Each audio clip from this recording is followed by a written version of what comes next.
여러분, 십계명의 네 번째 계명을 기억하십니까? 출애굽기 20장 8절 말씀에 기록되어져 있는 십계명의 네 번째 계명은 안식일을 기억하여 거룩하게 지키라고 하는 말씀입니다.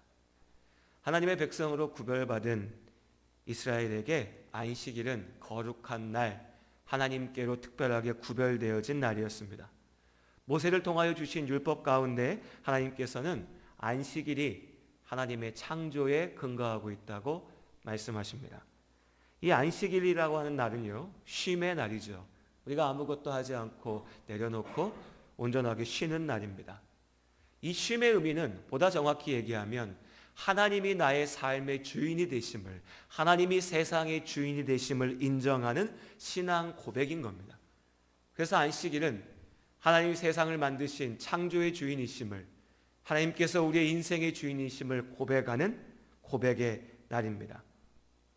그리고 출애굽기 31장의 말씀에 하나님께서는 이 안식일을 지키는 것이 하나님과 이스라엘 백성의 약속의 증거라고, 표징이라고 말씀하십니다. 유대인들의 계산법에 따르면 하루는 해가 지고부터 시작합니다. 이 안식일은요, 7번째 날, 그러니까 하나님께서 세상을 6일 동안 만드시고 7째 날에 쉬셨다라고 하는 그 7번째 날에 근거하는 것인데, 우리의 달력으로 치면 금요일 저녁부터 토요일 날 해 질 때까지, 그러니까 그냥 쉽게 날짜로 계산하면요, 우리에게는 토요일이라고 하는 게 맞겠지요. 이것이 안식일입니다. 하지만 아시는 것처럼 오늘날 우리의 교회는 주일을 일요일로 지킵니다. 왜 구약에서 하나님께서는 안식일을 거룩하게 지키라고 명령하셨는데 그 명령과는 달리 우리는 안식일인 토요일이 아니라 일요일을 주일로 지키고 있는가? 어떻게 보면 단순한, 하지만 그냥 교회 다니다 보면 그렇게 심각하게 고민해보지 않은 이 질문, 그래서 이 질문에 제대로 대답하지 못하는 성도님들이 많습니다. 아마 이런 질문을 받으면 난 지금까지 주일이 안식일인 줄 알고 있었는데 왜 안식일이 토요일일까? 라고 되물으시는 분도 계실 수 있습니다. 이런 부분을 이단의 무리들이 노리고 공격하죠. 제7일 안식교나 안상홍 증인회, 지금은 하나님의 교회라고 불리는 이런 무리들은 안식일에 예배드리지 않는 교회는 가짜라고, 거짓이라고, 로마의 가짜신을 섬긴다고 공격합니다. 그 사람들의 주장은 단순합니다. 구약에서는 안식일을 지키라고 하셨는데 그 안식일은 토요일이지 않냐? 그러니 우리는 토요일날 예배드려야 되는데 왜 토요일이 아니라 주일날 예배드리냐? 우리가 이 질문, 이 공격 앞에 대답할 수 있어야 됩니다. 억지로 대답을 만들어내자는 것이 아니라 왜 우리가 주일날 모여서 이렇게 예배드리는지에 대해서 하나님의 말씀에 근거해서 분명하게 알아야 된다는 거죠. 오늘 요한복음 20장의 말씀은 이 질문에 대한 답, 안식 후 첫날의 의미가 무엇인지, 왜 우리가 주일 이 자리에 함께 하고 있는지에 대해서 말해주고 있습니다. 오늘 요한복음 20장 1절은 안식 후 첫날, 일찍이 아직 어두울 때라고 하는 표현으로 시작됩니다. 곧 새벽이지요. 아침 이른 아직 어두운 시간, 새벽에 있었던 사건입니다. 이 날짜를 다시 한번 생각해 보죠. 6월절을 우리가 기억합니다. 유대인의 절기였죠. 6월절의 시작은 출애굽에서 시작했습니다. 기억하실 겁니다. 이스라엘 백성들이 노예되었던 땅 이집트에서 나올 때에 하나님께서 그들을 구원하기 위하여서 10가지 재앙이 이집트 가운데 임하게 하셨죠. 그리고 마지막 10번째 재앙이 이집트 땅의 모든 첫째가 된 것들이 죽는 거였습니다. 그 재앙이 있기 전에 하나님께서 유대인들에게, 이스라엘 사람들에게 말씀하시죠. 어린 양을 잡아서 그 피를 문설주에 바르라고. 내가 그 피를 보고 너희를 구하겠다고. 그리고 그렇게 잡은 그 양의 고기를 먹는 절기를 지키라고. 그것이 유월절입니다. 이 유월절이요, 출애굽기 12장에 기록되어져 있는데 유대인들의 달력으로 첫 번째 달의 14일입니다. 1월 14일이죠. 일곱째 날, 그리고 그 다음 일곱째 날입니다. 그러니 이 유월절은 또한 안식일이죠. 일곱 번째 날이니까요. 예수님께서는 유월절의 전날, 우리가 지난 시간 보았던 것처럼요, 유월절 전날, 그러니까 아직 해가 지기 전 한낮에 십자가에 달리셨습니다. 우리 계산법으로는 금요일 낮이죠. 이제 이 금요일에 해가 지고 나면 유대인들의 계산으로는 새로운 하루, 토요일, 안식일, 유월절이 시작되는 겁니다. 그 유월절이 있는 날의 낮, 유대인들의 기준으로는 유월절의 전날, 이제 유월절에 먹어야 될 어린 양을 잡는 바로 그날 그 시각, 유월절 준비일, 그날에 예수께서 십자가에 달려서 우리를 죽음에서 구하실 어린 양으로 죽으셨습니다. 죽으신 그 다음 날은 이제 유월절이 되는 거죠. 우리에게는 토요일입니다. 안식일이죠. 그리고 다시 시간이 지나서 죽으신 지 사흘이 되던 날, 죽으신 지 세 번째 날, 안식 후 첫날, 우리에게는 일요일 새벽이 되는 겁니다. 오늘 요한복음 20장은 바로 그날 그 새벽에 있었던 일에 대해서 이야기하고 있는 겁니다. 안식 후 첫날이요. 예수님의 무덤을 찾은 마리아가 발견한 것은 빈 무덤이었습니다. 어떤 책에서 이렇게 얘기하더라고요. 인간의 영광은 무덤의 영광이다. 무슨 말인지 한 번에 이해가 되십니까? 사람이 이 땅 가운데 가질 수 있는 최고의 것을 가지고 난 다음에 마지막으로 꾸미는 것이 무엇인지 아세요? 무덤이죠. 옛날 왕들의 무덤을 보십시오. 얼마나 휘황찬란하게 그 무덤을 만들기 위해서 수많은 사람들의 목숨을 바쳐가면서 무덤을 짓습니다. 무덤의 크기가, 무덤의 화려함이, 그 무덤에 무엇이 들어가 있는지가 그 사람이 인생을 살면서 만들어낸 영광, 인간의 영광을 보여주는 것이지요. 하지만 그 무덤이라고 하는 것이 아무리 화려하고 멋지고 거대하고 대단해도 결국 그 무덤은 죽음을 이기지 못하고 실패한 헛된 영광을 보여줄 뿐입니다. 그렇게 인간의 영광은 무덤에 있습니다. 멋진 말인 것 같습니다. 그럼 예수 그리스도의 영광은 어디에 있을까요? 예수님의 영광은 빈 무덤에 있습니다. 우리 주님께서 죽음을 이기시고 다시 사셨습니다. 우리를 죄에서 사하시고 구원하신 십자가의 영광이 오늘 말씀 가운데 부활의 영광으로 완성되었습니다. 빈 무덤이 그것을 보여줍니다. 예수님께서는 죽은 자로 무덤에 누워 계신 것이 아니라 그 죽음을 이기시고 다시 사신 줄로 믿습니다. 이 예수 그리스도의 이 땅에 오심이 역사의 분명한 분기점이 됩니다.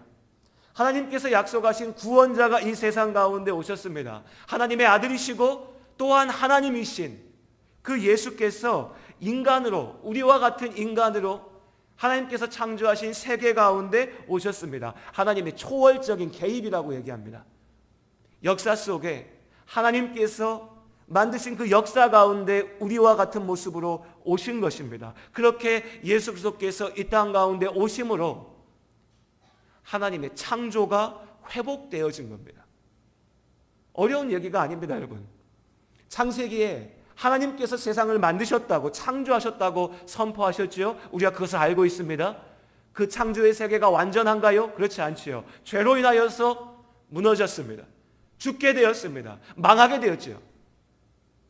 요한계시록에서 이야기하는 새 하늘과 새 땅의 새 창조는 신비로운, 놀라운, 이상한 마지막 날에 있을 어떤 놀라운 것만을 이야기하는 것이 아닙니다. 그 새 창조는 이미 우리 가운데 이루어졌고 이루어지고 있고 주님 다시 오시는 그날 완전하게 이루어질 것입니다. 어떻게 해요? 예수 그리스도를 통하여서 죄로 인하여 무너진 하나님의 창조가 예수 그리스도의 오심을 통하여서 회복되어지고 새롭게 이루어지는 겁니다.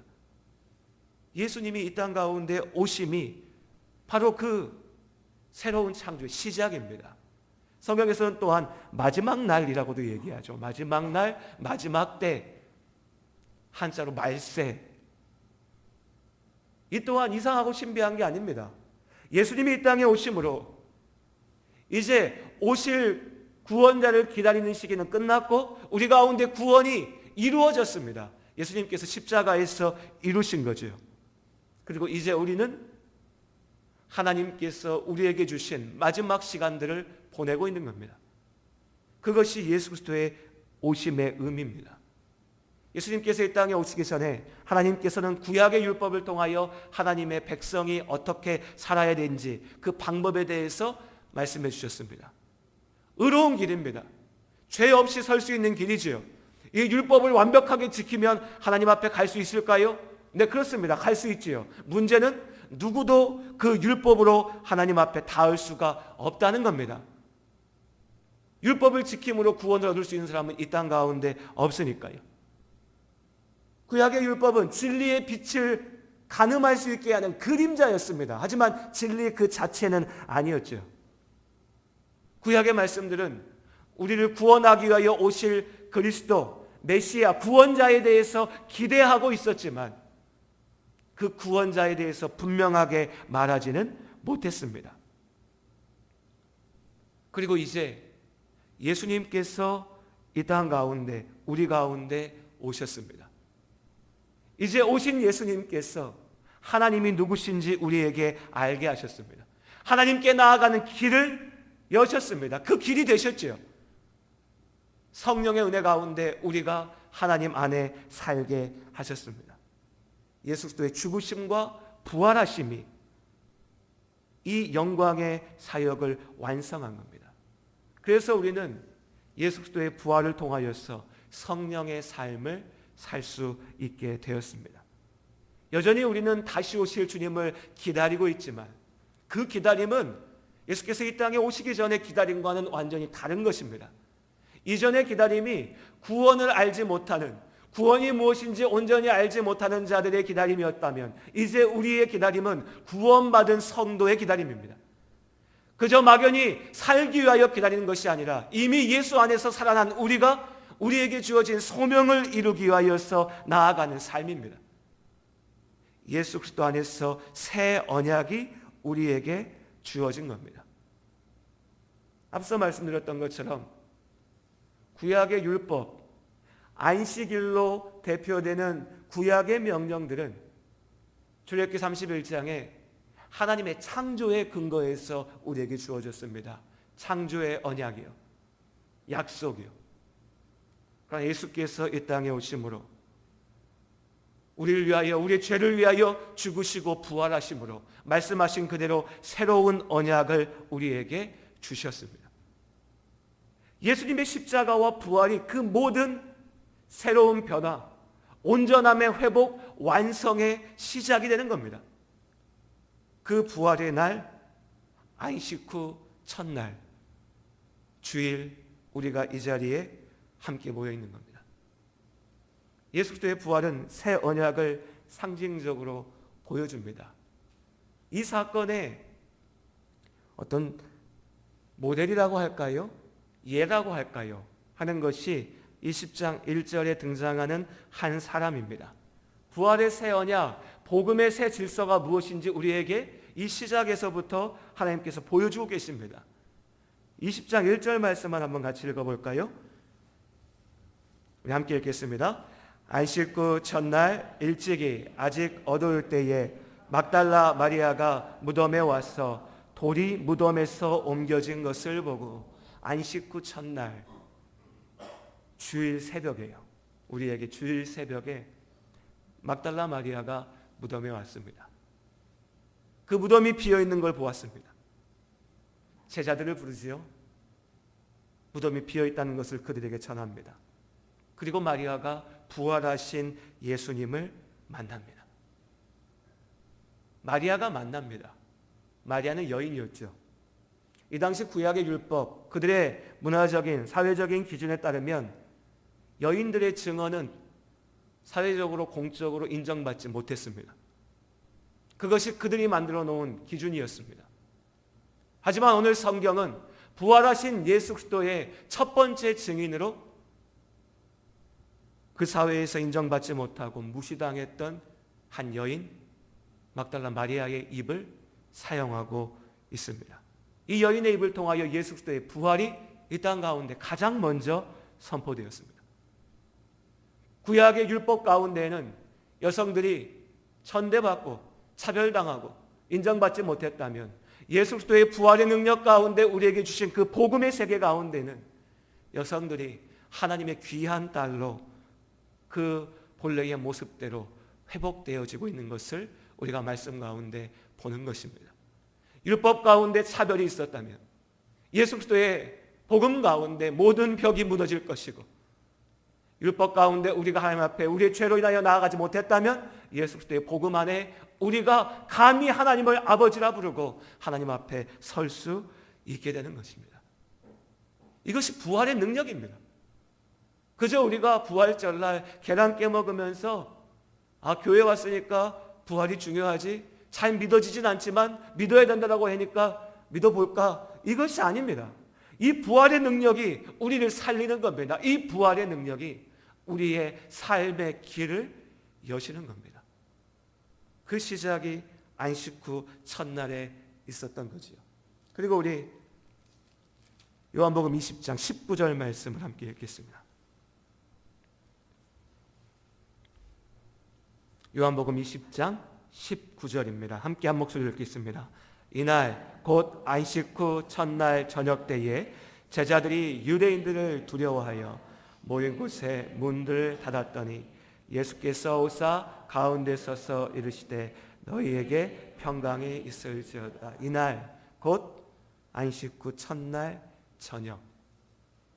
예수님께서 부활하심을 마리아가 처음 증거했던 그날, 그 저녁이요.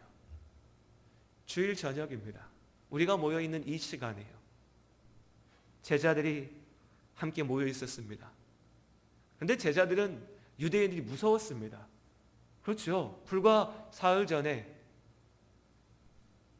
예수님을 십자가에 못 박아 죽였으니까요. 그래서 그들이 문을 다 닫고 숨어서 모여 있는데 그 자리 가운데 예수님께서 함께 하셨습니다. 부활하신 주님께서 그들 가운데 오셨습니다. 교회 가운데 주님께서 함께 하십니다. 오늘 우리 가운데도 주님께서 함께 하심을 믿습니다. 예수께서 그 제자들에게 말씀하십니다. 너희에게 평강이 있을지어다. 그리고 명령하시죠. 아버지께서 나를 보내신 것 같이 나도 너희를 보내노라. 그리고 22절에 너희가 성령을 받으라고 말씀하십니다. 그리고 23절에는요. 너희가 가서 누구의 죄든지 사하면 그들의 죄가 사해질 것이라고 말씀하십니다. 제자들에게 주신 명령, 성령, 그리고 죄사함의 권세입니다. 이것이 어떻게 연결이 될까요? 제자들에게 예수님께서 성령을 주셨습니다. 우리 가운데 성령 하나님께서 함께 하심을 믿습니다.